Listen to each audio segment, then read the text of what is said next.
It's going to take time. It's going to take money.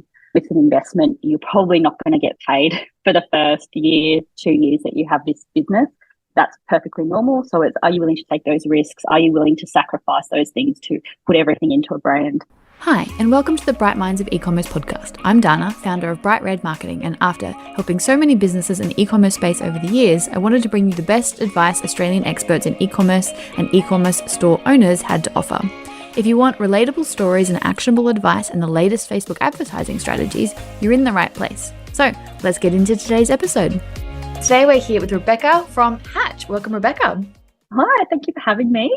Thanks so much for joining us. So I'm obsessed with your business. I love what you do, but can you tell everyone what it is that you do and how it all started? Yes, so I launched Hatch pretty much out of COVID. I come from a background in fashion, working in fashion design for 10 years. And I just noticed that there was a huge need for people wanting that support to start their e-commerce brands in apparel design, product development. It's obviously quite a tricky thing to do on your own. So Hatch was born out of sort of supporting people in their endeavour to start their own businesses and help them with that product development side. Yeah, I love it. I've been going through your website and I really love your process. Like, it's not just, we're going to build a website. It's not just, we're going to help you with the product design. Like, you help with everything. So let's start with what are, I suppose, some key strategies to crafting a really unique brand? Because I know that's something you focus on. Yeah. I guess for me, as you said, we do work on the whole process with our clients. So we're pretty much a one-stop shop. So we'll do the whole working toward creating your brand aesthetic, what that looks like, helping you with your target market. And then, like I said, we'll into the design, development, manufacturing, helping source your suppliers, all the way through to production and also freight and logistics. But I guess the biggest thing that we found is really when people come to us, if they've got a really solid idea, maybe some products that they are referencing, or even just having a really good idea about their sort of brand direction and target market is so important. And I think it's something that a lot of people do sort of get lost and forget about. But, it's really hard to move on with the next steps without having a really strong idea and a strong idea of who your target market is. Yeah. So we have lots of people come on and they talk about how they have to have that sort of point of difference, and that really does help people to stand out. Is that something that you help brands with, or they kind of need to come to you with that already sorted? I guess for me, that's sort of what helps me to decide what sort of clients I'm going to work with. If someone's got a really strong point of view, if somebody is solving a problem, an issue that they want to solve and bring in a product to market that helps with that, that for me is someone I definitely want to work with. For someone to have those sort of key points already sorted, it just makes the process so much more exciting. And so I can sort of do my job to the best of my ability when I have that information and I'm working with someone that's obviously quite serious as well and has done that background research, rather than someone just sort of waking up in the morning and going, oh, I'm going to start a brand today. And I feel like designing clothes, which can happen a lot as well. So I guess right at the beginning, I really sort of focus in with a client and prospective client and work out exactly what they want and if they've got that really strong point of view. Yeah, I love that. So what would you say your top tips and strategies are around product sourcing? Because I know that's a big thing that you help people with as well. Top tips and tricks, I would say, really sort of learn from the experts, find a mentor or find a business that can assist you or someone who's got that background, because it is a very tricky, long-winded process as well. I mean, when I first started my first brand back in 2012, 2011, and I spent 5 figures of my own savings. I spent 3 years trying to find the right suppliers. And I had already come from a background in fashion, working for other people. And I found it so difficult just to find the right suppliers and get that process even just started. You're spending so much money, spending so much time. When you've got an idea and you're ready to go for it, the worst thing is to spend the next 3 years, working with the wrong people and that kind of thing. So I think definitely if you can find a mentor or someone that can just help you and have someone who's got that experience is really the best investment you can make. I imagine it's quite overwhelming too. Like, I've heard people say, just go to AliExpress. It's like, have you ever been to AliExpress?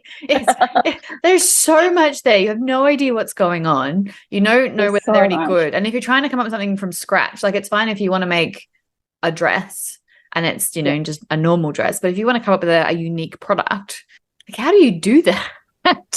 If you've got that idea, that really strong idea, and it is something different than, Alibaba is amazing for so many things, even just something like perhaps packaging or, like promotional caps or something for your business. Like it's great for things like that. It's got a purpose. Exactly. But I think a lot of people get lost in that, thinking that that's what development is, that's what the supply chain looks like. And really there's so much more that goes into it. And it's also creating relationships, building those relationships over a long period of time, that you actually can trust the factories that you're working with. And they'll do things for you. They will help you. It gets them excited as well when it's a new product for them to work on. So I think that there is benefits in using platforms like Alibaba, but yeah, there's definitely so much more that goes into it. Oh, of course. I think, as you said, finding someone that you can get advice from, that's kind of been there, that can recommend people, that can recommend things, I think is just good business advice. Obviously, you can't afford to do that when you're starting out with every stage, but going with someone who sort of knows what they're doing and who to contact is always a good idea. Yeah, absolutely. Like yourself, being in marketing, and it's the same thing, giving those people come to you for your expertise and your advice. And, it's really making those investments at the beginning, I think, is super important and detrimental to starting off a business successfully. Yeah. And your product is so important. Like, you don't want to get that wrong. No, well, it's pretty much everything, isn't it? Like, next to marketing, it's the product's everything. And then if you're lucky enough to get those sales coming in the door, the last thing you want is to not have the product there and ready, or not be at the quality. No, I love that. So obviously you've helped quite a few businesses through the startup phase. You've done it yourself many times. What are some of the biggest lessons that you've learnt that, can apply to those listening? I think just starting. A lot of people waste a lot of time talking and not actually doing. I think there is a lot of risk involved in it. Being prepared with those things up front. It's going to take time. It's going to take money. It's an investment. You're probably not going to get paid for the first year, 2 years that you have this business. That's perfectly normal. So are you willing to take those risks? Are you willing to sacrifice those things to put everything into a brand? There's a lot of, especially with Instagram, there's influencers starting new brands, that sort of thing, making it look like it's just so easy and that you can make money overnight. They really do. Really, that's just not. Exactly. Half the time there's other people working behind the scenes for them to help them execute that. It's really not just them. But it's great marketing strategy to have that person as the face of the brand, obviously. Yeah, you got a following too, that helps. Yeah, 100%. It's great for just for getting launching, really, if you've got that built-in database, in a sense, with followers. So yeah, I think it's just knowing the risks, but just diving in head first, and that's what separates the doers from the talkers. That's what I always say to people. I'm like, are you a doer or are you a talker? Yeah, it says me, who's been talking about launching a brand that we talked about before this for years and never done anything about it. Apparently I'm a talker. Hey, fair. You've had your plate full with many other things. To be fair, I already am running a business. So there you go. Exactly. Yeah. And that's the thing, you can't spread yourself too thin either, which, I have been guilty of doing the same thing. You touched on something briefly, and I don't know whether this is something that you help people with, but I know is something of interest to a lot of people, whether they're starting up or in business, that you don't pay yourself for the first year.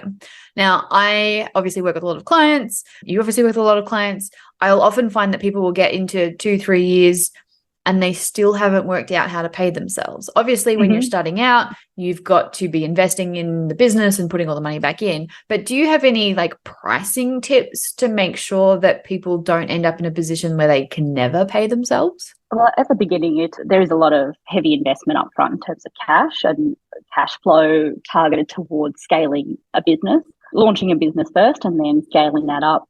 I always say, be mindful of not scaling up too quickly, but also not missing the boat and not scaling up quick enough. So it's kind of finding that balance.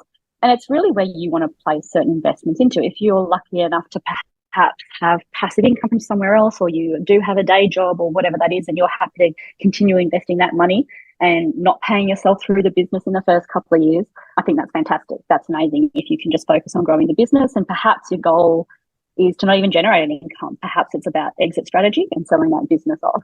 So it really depends on what your motivation is, what your goals are. And I think as well, understanding just the capital that's involved, the cash flow that's involved, and also how much freedom do you really want in your business? Are you happy to contract out to other people, and perhaps paying other people before you pay yourself? Yeah, I think it's good. I think we have had some people on the show before that are finance people, and they go through these things in a little bit more detail, but it's good for people to be aware of, because I think a lot of people get a little bit disheartened when they start out and they're like, oh, I'm 6 months in and I haven't paid myself yet. And it's like, well, Starting an ecom business is expensive. It takes a lot. It absolutely is. And that's perhaps as well, what makes the difference between being an entrepreneur and not. And having that sort of business savviness in you is that there's just things, it's not work and it's a passion and you just love it so much that you will put everything into it, including your free time, basically. And hopefully it pays off. It's a gamble, it's a risk. Well, I guess it's a calculated risk. Yes. Hopefully, if you've done your research, definitely don't be disheartened. I think that's like I said before, it's, we've got this culture on Instagram, social media, where everyone just looks like an overnight success, and it's just not the case. Never have I witnessed anyone be an overnight success since I've started doing this, and it's a long road ahead. And even the people that are doing amazing and scaling up and paying themselves, there's always that next step, and so just you're on your own path. Stick to your path. Know who your target market is. Know what your brand is. Know what your product is, and just keep moving forward. I love that. I think I don't remember who it was, but there was a quote or a celebrity that was like, yes, I'm an overnight success that took 10 years to do. Like, yes. Yeah. I can't remember who it was. Samantha Will. So George, it's one of those things you're like, yeah, I'm an overnight success, quote unquote, but it took 10 years of prep to get that overnight.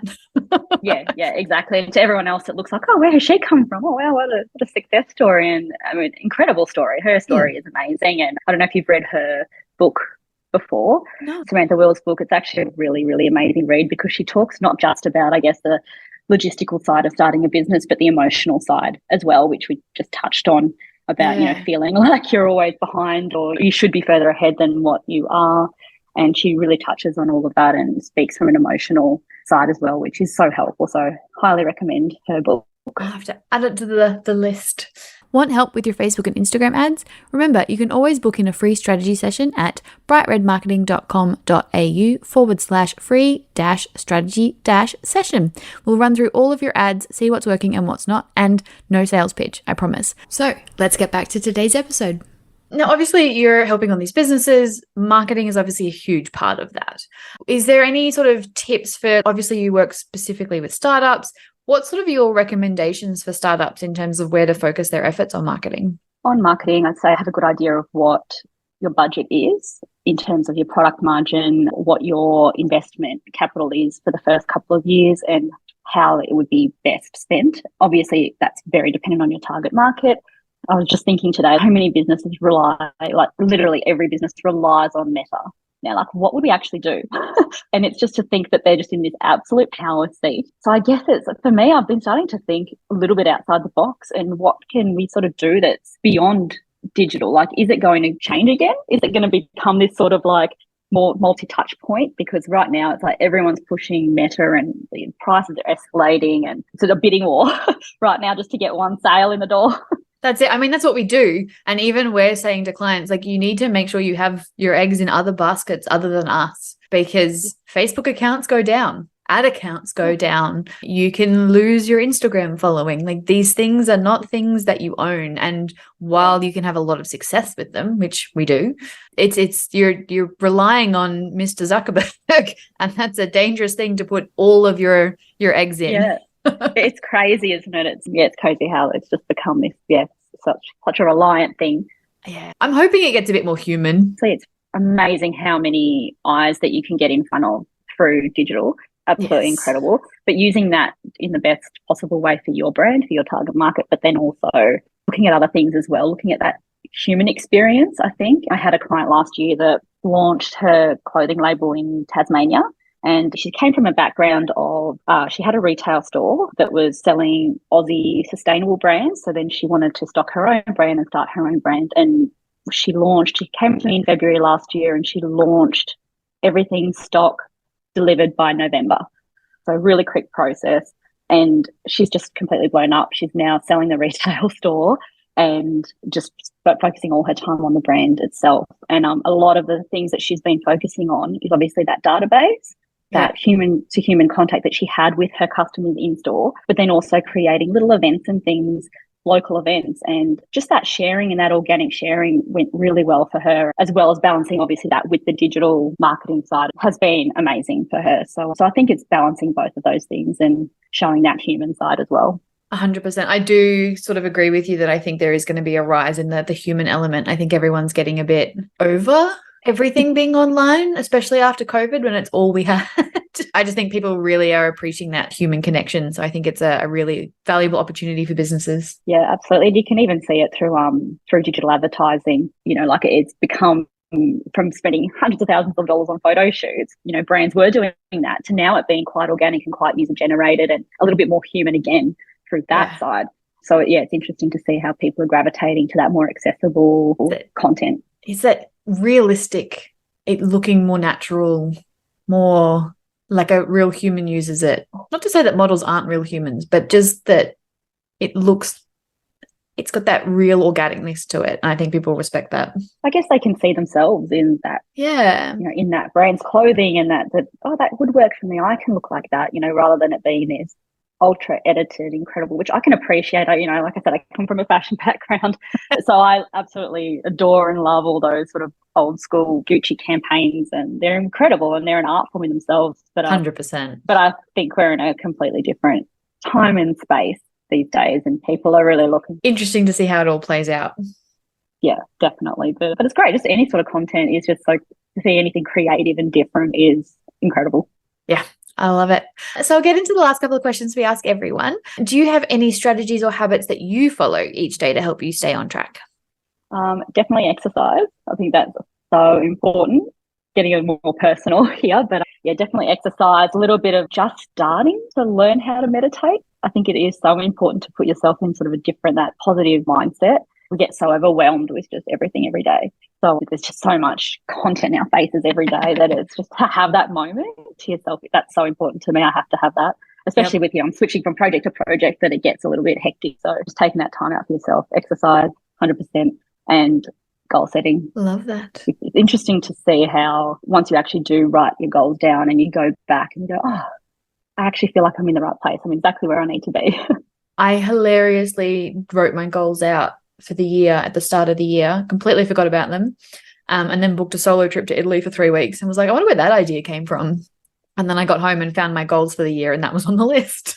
Oh, see, I love that. That's exactly what I mean. Like, write your goals down, write little things down, and then even if it's just in the notes on your phone, and then when you go back to them and you're like, oh, I actually did do that, or that's exactly me. And you'll be surprised how just writing something down, it's sort of just playing in the back of your mind that you will make it happen. Yeah, your brain's like, all right, let's work out how to do this now. Thank you. But yeah, a trip to Italy sounds nice. Hopefully get some time off next year to do that.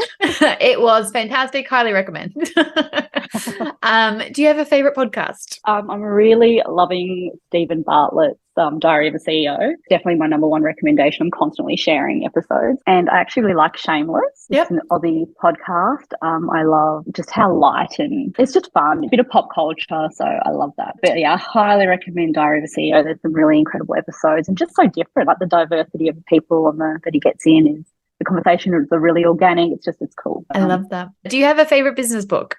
Favorite business book? Actually, when I was young, very, very young, a kid, I think I was like 12 years old, my dad gave me Rich Dad, Poor Dad. I don't know if you've heard of that book. It's kind of this like 90s classic business book, probably one of the first kind of, business I books. laugh because I have a photo of me at 11 reading it poolside. So, Are you serious?